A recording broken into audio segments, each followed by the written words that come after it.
La vie qui est là, là. Vous savez vous-même que quand je ris comme ça, c'est que c'est... El Karmacito, bien secoué, une pression appuyée, bien servie. Frère, Karmacito, s'il vous plaît. Sit down there and listen to the story. Entre une histoire de meilleur ami et de gars, ma boule là. Non, non, non, il faut que vous écoutiez ça. Je dis que je suis avec un gars. On a fait 2 ans ensemble. Loving, cheating, chatting. Le gars a dit qu'il veut m'épouser. J'ai dit fine. La famille s'est organisée. Sa famille s'est organisée. Cotisation, habits de fête. Tout le monde a porté uniforme et tout, et tout. Les gens sont venus par-ci, par-là. Il y avait des cars qui sont venus de tel endroit. Les cars, les gens les invitaient et tout, et tout. J'étais pompeusement belle. Je dis j'étais pompeusement fraîche, bien habillée, bien maquillée et tout, et tout. Fallait pas voir ma wedding planner en train de monter ici, descendre par là sur les réseaux sociaux. Tout le monde était en train de bouillonner. J'ai dit, j'ai fait monter la pression. Je voulais un Naija wedding. Donc, les femmes étaient venues avec un thème bien habillé là. Avec, vous savez, vous-même, la guipure, bien les chapeaux et tout. Donc, je voulais un truc qu'on allait parler. J'ai fait des shootings avant et tout et tout. La veille du mariage, on a causé avec mon chéri. Everything was okay. On a chit-chaté, c'était bien, pas de problème et tout. Après, on s'est dit, bon bébé, on se voit demain, bisous, demain, on sera mariés. Bon, donc, moi, c'est avec toute la chance que je me suis pointée. Je dis, au moment du mariage, le gars, il se pointe pas. 1 heure, 2 heures, j'ai dit, tout le monde commence à bousculer par-ci, par-là, des coups de fil. Je prends mon téléphone, j'appelle, le numéro du gars est bloqué. J'appelle Céline, je l'appelle par réseau, rien, le gars ne répond pas. I'm like, what is going on? Écris-moi ça, what is going on? C'est là, on va savoir si tu écoutais ton prof d'anglais à l'école. J'ai dit, c'est dans ça que, j'appelle sa mère ne me répond pas. J'appelle sa... C'est une de ses tantes qui me répond, qui me dit, vraiment, attends, reste là où tu es en place, là, j'arrive. Quand elle arrive avec la petite soeur de mon fiancé. Cette petite soeur-là, on s'entend très bien, elle m'a toujours respectée par rapport aux autres. Et puis elle dit, vraiment, je préférais te dire nous-mêmes, moi-même de ma bouche. En tout cas, on a pu mettre la main sur notre fils. Il dit que non, malheureusement, il a changé d'avis, il ne peut pas t'épouser. J'ai dit, il m'a amené jusqu'ici pour changer d'avis. Oh oui, il peut pas épouser, il se sent pas prêt, quoi, blablabla. C'est-à-dire le reste qu'elle a raconté là, je n'ai plus entendu, tout est devenu noir, je suis tombée. Quand je suis tombée, on me soulève tout et tout, on m'emmène à l'hôpital. Donc, je ne sais même pas comment on a remboursé les cadeaux, comment ça s'est passé avec les prestataires et tout. Je sais, c'est le moment que j'ai perdu connaissance. Quand je suis revenue à moi, j'étais désarçonnée. J'étais démilitarisée, j'étais perdue, j'étais dans un autre monde. Non, je vous dis que ça n'allait pas. Et c'est là que j'ai dit, non, ma life. Pendant 1 mois, je n'ai pas entendu ce gars. Les gens venaient me présenter presque les condoléances, tout le quartier, tout le pays, tout le monde. J'ai dit que c'était sur les réseaux sociaux, tout le monde savait. J'ai dit, les gens parlaient, les gens sont venus compatir. Quand on laisse une femme à la mairie en robe blanche, le gars ne vient pas. Vous imaginez chez nous, on a fait ce que c'est. J'ai dit, c'est pas grave. Et c'est dans ces moments-là que ma meilleure amie s'est montrée, une sœur. Elle était là. C'est dans ses bras, je pleurais. C'est elle qui me faisait manger. Je n'arrivais même pas à me lever du lit. J'ai dit, elle me lavait, elle m'habillait. C'est mon amie depuis près de 5-6 ans. Elle me connaît tellement. Et c'est elle qui me disait, non, il faut manger. Ne te laisse pas mourir pour un tel homme. Il n'en vaut pas la peine. Elle faisait ceci, elle faisait cela. Elle va m'acheter les trucs. J'ai dit, elle s'est cassée en 1000 morceaux. Sans cette fille-là, je serais morte. Elle m'a soutenue spirituellement, émotionnellement et tout. Elle a carrément quitté sa maison. Elle dormait avec moi pour être sûre que je ne me fasse pas de mal. Elle me surveillait. Elle prenait soin de moi. J'ai dit pendant 3 mois, ma meilleure amie, après cet échec monumental là, sentimental là, après cette arnaque amoureuse là, elle s'est montrée plus qu'une sœur. J'ai dit, tout le monde a pris. J'ai dit, hey, ta meilleure amie là, vraiment, vous avez dit que les meilleures amies sont mauvaises, non? Vous n'avez pas dit qu'il ne faut pas avoir, mais c'était pas elle. J'ai dit, elle m'a requinqué. Au bout de 3 mois, maintenant, j'allais un peu mieux. Et puis, c'est là que j'ai vu qu'elle a disparu. Je n'arrivais plus à la voir. J'envoie des messages, elle ne répond pas. Elle était devenue glissante et tout. J'ai dit, bon, c'est pas un problème, de toute façon, je vais beaucoup mieux.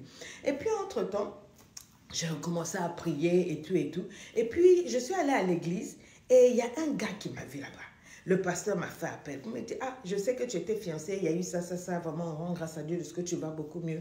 Il y a quelqu'un qui est très intéressant, qui est dans cette église et qui s'intéresse à toi. Je voulais juste te dire ça, de te préparer, de te mettre à ton prière. Quand tu iras mieux, je voudrais quand même que tu regardes. J'ai dit, non, pasteur, vraiment, je sais pas. Il a dit, il faut donner le temps au temps, mais quand tu seras prête, reviens me voir. Et en temps, il y avait un monsieur là, que toutes les filles regardaient à l'église, un gars qui avait un peu les moyens, qui était jeune, bien, qui venait de rentrer d'Europe et puis qui était un opérateur économique. Et il me parlait, il me souriait, moi je disais à moi, rien.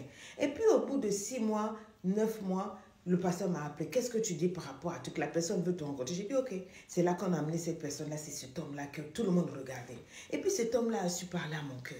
Il a su m'apaiser. Il a su me faire du bien. Il a su me faire tomber amoureuse. J'ai dit, je suis retombée amoureuse, donc ça marchait. Et au bout d'1 an de relation, il m'a demandé en mariage. En attendant de parler mariage, j'ai dit, moi, avec l'histoire de mariage, ça ne marche pas. Il m'a offert une bague. J'ai pris du temps avant de la porter. Mais je la portais vraiment, mon cœur était bien. Il m'a aimé comme on ne m'a jamais aimé. C'est lui qui m'a donné la véritable définition de l'amour, qui m'a donné la véritable définition de ma valeur. Il m'a aidé dans mes business. En tout cas, il m'a fait oublier l'humiliation et tout et tout. Juste en passant, si toi aussi on t'a cassé, sache qu'il y a quelqu'un qui est là pour toi. J'ai compris pourquoi ça n'avait pas marché avec lui.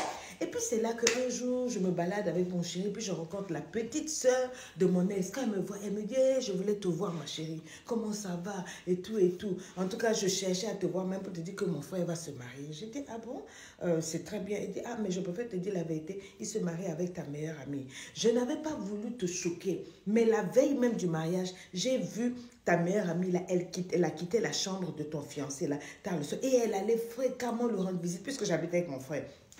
Elle venait tout le temps, quand tu n'étais pas là. Et plusieurs fois, j'avais confronté mon frère pour lui demander si, et seulement s'il y avait quelque chose. Il m'a dit non, il n'y avait rien. Mais plusieurs fois, je suis passée vers leur chambre la nuit, il y avait des gémissements et je savais que ce n'était pas toi. Ta meilleure amie sortait avec mon frère pendant que vous étiez déjà fiancés. Je n'ai pas voulu créer du trouble. Je me suis dit, bon, c'est une histoire entre hommes. J'ai parlé à mon frère n'a pas compris. Mais quand j'ai vu qu'il ne s'est pas pointé au mariage, j'étais dépassée. Mais après ça, ils ont commencé à se voir. Là même, en tout cas, j'ai des femmes qui vont se marier. C'est seulement si cette nouvelle m'a déstabilisée. Mais comme j'avais mon nouvel homme et que j'avais ma bénédiction, je me suis dit, alors là, c'est comme ça. Maintenant, entre-temps, la copine là, elle me répond. Ma meilleure amie m'envoie un message, me dit, j'espère que tu vas bien. Je lui dis que je vais bien, je m'excuse. Si entre-temps, on ne s'est pas vu, ça fait près de combien de mois, j'ai mes problèmes aussi. C'est pour ça que j'avais disparu. Je n'ai même pas répondu, j'ai bloqué le numéro. Et c'est là que, après, moi, j'avance dans ma vie. Quelques jours après, on m'annonce que, ah non, mais il y a le mariage de l'autre là dans quelques jours et tout. Je dis, non, il n'y a pas de problème. Et c'est là qu'elle m'envoie un message mon ex-meilleure amie m'envoie un message par un autre numéro que oui, je préfère te dire en même temps, je vais me marier avec un tel.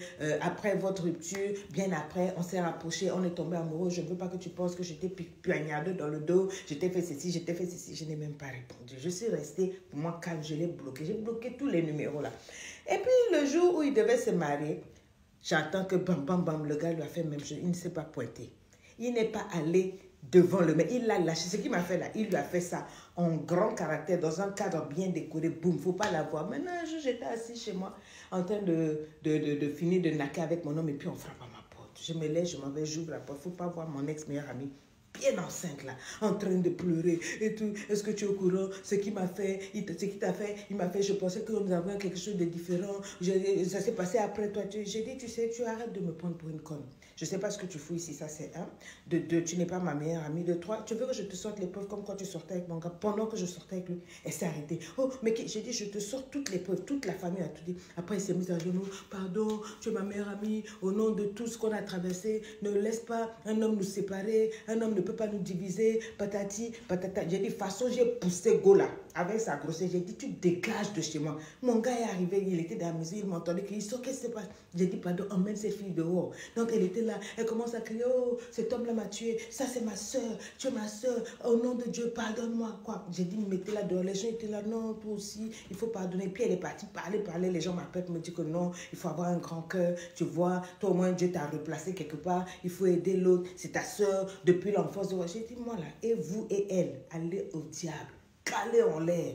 Est-ce que j'ai mal fait? Vous avez vu la vie là.